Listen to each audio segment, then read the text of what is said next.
Larry David has spent more than a decade railing against social slights, both real and imagined, on Curb Your Enthusiasm. The sort of biographical character proved that misanthropy can be very funny, albeit pretty annoying at some points. And while audiences were entertained by all those awkward encounters, a lot of Curb's characters got pretty disrespected by his bonehead behavior on the show. You had to interfere, didn't you? Here are the worst things Larry David ever did on Curb Your Enthusiasm. Yes, stepfathers count. Empathy doesn't come easily to the Curb version of Larry David. That's one of the reasons why we love him. And Larry's complete inability to give a crap can even push him a little too far, as in the first season finale, The Group. In the episode, Larry runs into an old flame who asks Larry to accompany her to an incest survivors group. And of course, he makes it weird. When Larry learns that Lisa was molested by her stepfather, his reaction is less than supportive. Are you sure that you qualify for the stepfather? Is that considered incest? And while sitting in on the therapy session, he invents a story about an uncle who molested him as a child. My name is Todd, and I'm an incest survivor. By the end of the episode, the group's leader comes face to face with Larry's actual uncle and promptly rips him apart in front of everyone. Yikes. The Tivo tipping point.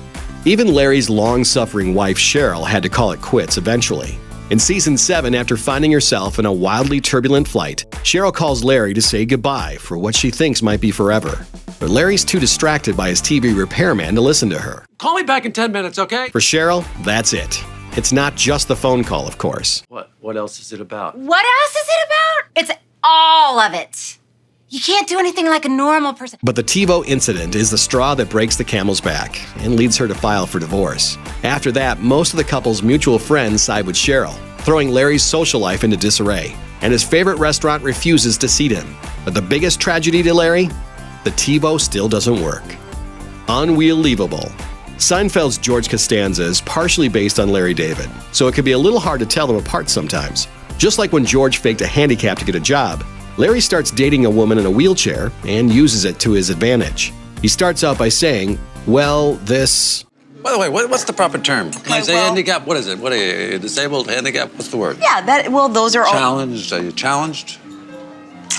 Then, in true Larry David fashion, he starts using others' sympathy for her as a social shield for himself. He then hits on another woman in a wheelchair, but runs into Denise at a party. So instead of owning up to his own terrible decisions, he sticks Wendy in a closet before Denise discovers his dirty secret. Who the hell is she? Wendy wheelchair. Needless to say, neither of those women ever came back into the picture. Graverobber. You don't have to be among the living to suffer Larry David's shenanigans. Marty Funkhauser, one of Larry's friends, knows this all too well. Larry attends his father's open casket funeral and discovers that Marty's dad will be buried with his prize golf club, which Larry also loves. Instead of respecting the dead guy's wishes, though, he switches the club out for a replacement. And everyone finds out about it in the middle of the service. Then when Funkhauser's mother passes away, Larry does it again. Not only does he literally laugh in Marty's face when he expresses his grief. You can be 100 and be an orphan. Oh, you can't be 100 and be an orphan. Yeah, you can. Okay, little orphan Funkhauser. But he also proceeds to steal flowers from the roadside memorial that's built near the site of her car accident. Larry snags the bouquets to offer flowers to people for free. Then he steals the dead lady's perfume to give to Cheryl. And of course, Larry has no remorse, because Funkhauser owed him $50 anyway. For Christ's sake, Larry.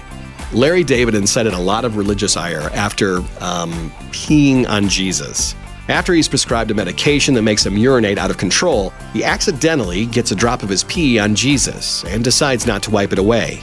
That's when the painting's owners think the image is producing real tears, and chaos ensues. Larry, you sprayed on Jesus? Oh. Why, yes. Yes, he did. Thanks for watching. Click the looper icon to subscribe to our YouTube channel. Plus, check out all this cool stuff we know you'll love too.